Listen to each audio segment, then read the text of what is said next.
Unang-una po, ang sasagutin lang natin ay yung mga intriga na may sense.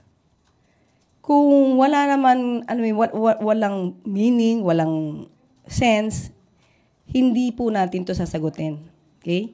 At patungkol po kung sa nauna ang Pangulo sa pagbabatikos, it's just part of the campaign propaganda. And wala naman po siyang pinatungkulan kung sino. Madami pong kandidato. Ang nagtataka lang po ulit tayo kung bakit may nag-aray. Hindi naman sila yung pinatutungkulan. Kumbaga, bato-bato sa langit, tamaan, wag magalit. Bakit may nagalit? May tinamaan ba?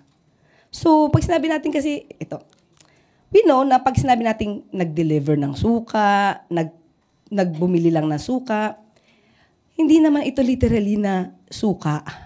Na,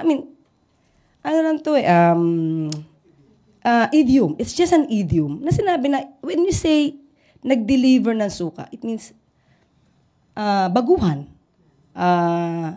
Wala pang alam masyado sa politika o sa proseso, sa trabaho. Kung kayo tatanungin ko, maski naman kayo siguro alam nyo, maraming kandidato na hindi alam ang trabaho ng pagiging senador. Kung tinamaan sila, at tumatakbo sila, at alam nating wala silang alam, yun na lang, siguro, ouch. And at the same time, dapat, hindi nga sila tumakbo. Kasi hindi pwedeng gawing magpaka-apprentice sa pagiging senador. Nakita natin siguro kung anong naging klase ngayon ng paano ang nangyayari minsan sa mga hearing, especially kung hindi nila alam ang procedure sa Senado.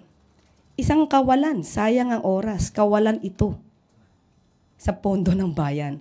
So sana lang, ang request natin, doon sa mga tatakbo, siguraduhin nyo naman po kapag nanalo kayo, may alam na kayo.